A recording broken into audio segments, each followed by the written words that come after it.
প্ৰথমতে সকলোলৈকে মুপিনৰ পৰা সকলো অসমবাসী ৰাইজলৈকে মুপিনৰ পৰা ৰঙালী বিহু শুভেচ্ছা জ্ঞাপন কৰিলোঁ।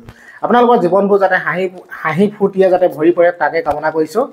এনজয় কৰক, ফূৰ্তি কৰক আপোনালোকে। আৰু আজি যিটো মই ভিডিঅ' লৈ আহিছোঁ আপোনালোকৰ মাজলৈ, এজন ব্যক্তি, এই ব্যক্তিজনে কিন্তু বৰ আচৰিত মন্তব্য আগবঢ়ালে হিমন্ত বিশ্ব শৰ্মাৰ ওপৰত। হয়, এজন মুখ্যমন্ত্ৰী হিচাপে আচলতে হিমন্ত বিশ্ব শৰ্মাই এনেকুৱা ধৰণৰ মন্তব্য কৰিব নালাগে, বা এনেকুৱা ধৰণৰ কিছুমান কথা, যিবিলাক কথা আচলতে মুখ্যমন্ত্ৰী হিচাপে তেওঁৰ মুখত শোভা নাপায়, নহয় জানো? বৰ্তমান সময়তো আপোনালোকে দেখি আছে হিমন্ত বিশ্ব শৰ্মা ডাঙৰীয়াই যি টি কথা কৈ দিয়ে। কিছুমান কথা এজন ৰজা হিচাপে অসমৰ আমাৰ প্ৰজাসকলে পাতি দিয়া ৰজা হিচাপে তেওঁ কিন্তু এনেকুৱা কথা আচলতে ক'ব নালাগে, ভাবি চিন্তি কথা ক'ব লাগে। গতিকে এই ব্যক্তিজনে বহুতখিনি কথা ক'লে। আপোনালোকে ভিডিঅ'টো প্ৰথম পৰা শেষলৈকে ভাল ধৰণে চাওক। আৰু নতুনকৈ অহাসকলে বন্ধু বান্ধৱীসকল যদিহে ভাল পায় বিহু বতৰ, বিহু বুলি অকণমান মনটো ভাল লাগিব, চেনেলটোত লাইক আৰু চেনেলটো ছাবস্ক্ৰাইব কৰিবলৈ আপোনালোকে নাপাহৰিব। যিহেতু মোৰ 1 লাখ ছাবস্ক্ৰাইবাৰ কমপ্লিট হৈ আছে, গতিকে সহযোগ কৰিব আপোনালোকে দেই। আৰু চাওক তেতিয়াহ'লে ভিডিঅ'টো দেৰি কৰি নাথাকোঁ, চাওক। এতিয়া মই মোৰ বিষয়টো আৰম্ভ কৰিছোঁ। মুখ্যমন্ত্ৰীৰ ভাষা। অসমৰ মুখ্যমন্ত্ৰী ডক্টৰ হিমন্ত বিশ্ব শৰ্মাই কি কৈ আছে আপোনালোকে শুনিছেনে? এই কথাখিনি শুনি লওকচোন। সময়তো চাৰ্কিট হাউচতে বহি থাকে, বহিব লাগিছিল সৰ্বহাৰাৰ ঘৰত বহি থাকে চাৰ্কিট হাউচত। আমিয়ে ইমান দেৰি চাৰ্কিট হাউচত নবহো। মই কেতিয়াবা ফোন কৰোঁ, ক'ত আছা অখিল? চাৰ্কিট হাউচত। ইমানতো বাবুবিলাকো নাথাকে চাৰ্কিট হাউচত ইমান দেৰি, আমিয়ে থাকিব। আপোনালোকে দেখা পায় সৰ্বহাৰাৰ নেতা সৰ্বহাৰাৰ ঘৰত থাকিব লাগে। তেওঁতো দিনটোৰ আধা সময় চাৰ্কিট হাউচতে মই ফোন কৰিলে ইয়াতে পায়। তেওঁ এতিয়া ৰজাঘৰীয়া হৈ গ'ল, গতিকে তেওঁৰ কথা বহুত টেনশ্যন লৈ লাভ নাই। মুখ্যমন্ত্ৰী এজনে এনে কথা কোৱা উচিত নে? মুখ্যমন্ত্ৰীৰ ভাষণত মোৰ ৰুচি নাই, তেওঁৰ কথাৰ পৰা মোৰ শিকিব লগা কিবা আছে বুলিও মই নাভাবোঁ। ব্যক্তিগত জীৱনৰ কথা বেলেগ, বা ব্যক্তিগত কথোপকথনৰ কথাও বেলেগ, কিন্তু মুখ্যমন্ত্ৰী বা যিকোনো সাংবিধানিক পদাধিকাৰী এগৰাকীয়ে তেওঁৰ মনত খেলোৱা যিকোনো কথা ৰাজহুৱাকৈ ক'ব নোৱাৰে। তেওঁ কিয় যিকোনো কথা ক'ব নোৱাৰে? তাৰ কাৰণ দুটা। এক, মুখ্যমন্ত্ৰী এজনৰ কাম কাজ, চলন ফুৰণ আৰু কথা বতৰাত সকলোৱে এক সম্ভ্ৰম, শালীনতাবোধ আৰু ৰুচিসন্মত আচৰণ বিচাৰে, কিয়নো তেওঁ ৰাজ্যখনৰ মুৰব্বী। তেওঁ সকলোৰে বাবে এক আদৰ্শ আৰু নিদৰ্শন হোৱা উচিত। সেইটো হ'ল এতিয়ালৈকে চলি অহা পৰম্পৰা আৰু ঐতিহ্য। দুই, মুখ্যমন্ত্ৰী এজনে যি কথা কয় ভাৰতীয় সংবিধানৰ পৰিসীমা বা আইনৰ শাসনৰ পৰিসীমাৰ ভিতৰত থাকিহে ক'ব লাগিব। মন গ'লেই তেওঁ ৰাজহুৱাভাৱে যিকোনো কথা ক'ব নোৱাৰে। তাত সাংবিধানিক বাধা নিষেধ আৰু বাধ্যবাধকতা আছে। তেওঁ ৰাজহুৱাকৈ কোৱা কথাৰ বাবে তেওঁক জবাবদিহি কৰিব পাৰি, আনকি তেওঁৰ বিৰুদ্ধে আইনী ব্যৱস্থাও ল'ব পাৰি। অসমৰ মুখ্যমন্ত্ৰী ডক্টৰ হিমন্ত বিশ্ব শৰ্মা ডাঙৰীয়াই তেওঁৰ চেলেপু আৰু পাতল কথাৰে এক অভিলেখ সৃষ্টি কৰিছে। ইয়াৰ আগতে অসমৰ কোনো মুখ্যমন্ত্ৰীয়ে ৰাজহুৱাকৈ ইমান পাতল আৰু অৰুচিকৰ কথা কোৱা আমি কেতিয়াও দেখা নাই বা কাৰোৰে পৰা শুনাও নাই। তেওঁলোকে মানে বিজেপিয়ে সনাতন ধৰ্মৰ কথা কয়, তেওঁলোকে সংস্কাৰী আচৰণ ব্যৱহাৰৰ কথা কয়। আপোনালোকে ডক্টৰ হিমন্ত বিশ্ব শৰ্মাৰ ব্যৱহাৰত তাৰ কিবা নাম গুণ পায়নে? 2 নম্বৰী মাল, ক'ৰ পৰা টপকিল আহি, এইবোৰ আৰু তেনে অজস্ৰ কথা বতৰাই কি প্ৰমাণ কৰে? এইটোৱে প্ৰমাণ কৰে যে তেখেতৰ কোনো সংস্কাৰ আৰু কাৰোৰে প্ৰতি কোনো মান সন্মান আৰু শ্ৰদ্ধা নাই। যি ব্যক্তিৰ এনে আচৰণ, তেওঁৰ পৰা আনে কি শিকিব? দ্বিতীয় কথাটো হ'ল আইনী আৰু সাংবিধানিক।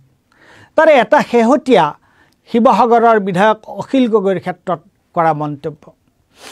অখিল গগৈয়ে শিৱসাগৰৰ আৱৰ্ত ভৱন ব্যৱহাৰ কৰাক লৈ তেনে তিৰ্যক মন্তব্য কৰাৰ অধিকাৰ মুখ্যমন্ত্ৰী আছেনে? আৱৰ্ত ভৱনৰ দৰে ৰাজহুৱা ঠাইবোৰ কাৰ কাৰণে? মন্ত্ৰী, বিধায়ক আৰু গুৰুত্বপূৰ্ণ চৰকাৰী বেচৰকাৰী ব্যক্তিৰ কাৰণে নহয় জানো? গতিকে আৱৰ্ত ভৱন অখিল গগৈ ডাঙৰীয়াই নিজৰ সমষ্টিৰ কাম কাজৰ বুজ ল'বলৈ ব্যৱহাৰ কৰাত মুখ্যমন্ত্ৰীয়ে তেনেকৈ ক'ব লাগেনে? বা তেওঁৰ তেনেকৈ কোৱাৰ আইনী অধিকাৰ আছেনে? দ্বিতীয় কথাটো আৰু গুৰুত্বপূৰ্ণ, মুখ্যমন্ত্ৰীয়ে কি ক'লে? তেওঁলোকে অংগনবাদী কৰ্মী সহায়িকাসকলে চিটুৰ লগত যোগ দিব নালাগিছিল, এইটো তেওঁলোকে ভুল কৰিছে। চিটু হ'ল এটা CPM-ৰ সংগঠন, গতিকে চিটু হৈ পেলাই আমাৰ ওচৰত কিবা আহিলে আমি কৰিব নোৱাৰোঁ নহয়। গতিকে তেওঁলোক যিমান দিন চিটুত থাকিব সিমান দিন আমি একোৱে কৰিব নোৱাৰোঁ, কাৰণ চিটু হ'ল এটা বাওঁপন্থী সংগঠন। আৰু চিটুক সিটু যাতে অসমত নহয় সেইটো চোৱাই মোৰ দায়িত্ব, কাৰণ বাওঁপন্থী অসমত হ'ব নোৱাৰে। গতিকে অংগনবাদী কৰ্মী সহায়িকাসকলক ভুল পথে পৰিচালিত কৰি সিটুৱে এইবিলাক আন্দোলন কৰাই আছে। গতিকে মোৰ বাইদেউ ভণ্টি যিমান অংগনবাদীত আছে দৰমহা পোৱা নোপোৱাটো মই পাতিম, এই সিটুৰ পৰা ওলাই আহক। সিটুৰ লগত থাকিলে একো নহ'ব, সমাধান একো নহয়। সিটুৰ লগত থাকিলে কোনে CPMৰ লগত কথা পাতিব? সিটুৰ লগত কোনেও কথা নাপাতো। মই এইমাত্ৰ পদ্ম হাজৰিকা ডাঙৰীয়াকো মই কৈছোঁ যে সকলোকে বুজাই দিব লাগে, সিটুৰ লগত থাকিলে অসম চৰকাৰৰ লগত কোনো আলোচনা নহয়। সিটু মানে কি? এটা বাওঁপন্থী সংগঠন। অসমত কিমান জাতীয় সংগঠন আছে, তেওঁলোক আছুৰ লগত আহক, যুৱ ছাত্ৰ পৰিষদৰ লগত আহক, তেওঁলোক কিমান সংগঠন আছে অসমত। অসমৰ সংগঠনবিলাক থাকোঁতে আকৌ গৈ কেৰালাৰ পৰা সিটুটোক কিয় লৈ আহিলে? গতিকে এইটোতো ভুল কথা হৈছে। মই পিছত গম পালোঁ, আগত গম পালেতো মই মাতি আনিয়ে ক'লোহেঁতেন যে এইবিলাক সিটু টিটু বাদ দিয়ক। আৰু মোৰ লগত সিটু হৈ থাকিলে মই নবহোঁ। আৰু সিটুৰ মানুহক মই বাচ্চাকো ওচৰত বেছি যাব নিদিওঁ, কাৰণ এইবিলাকে বাচ্চাবিলাকৰো জীৱন বেয়া কৰি দিব। গতিকে সিটুৰ লগত থাকিলে অংগনবাদী কৰ্মী সহায়িকাবিলাককতো বাচ্চা পঢ়াব দিয়াও ৰিক্সি হৈ গ'ল।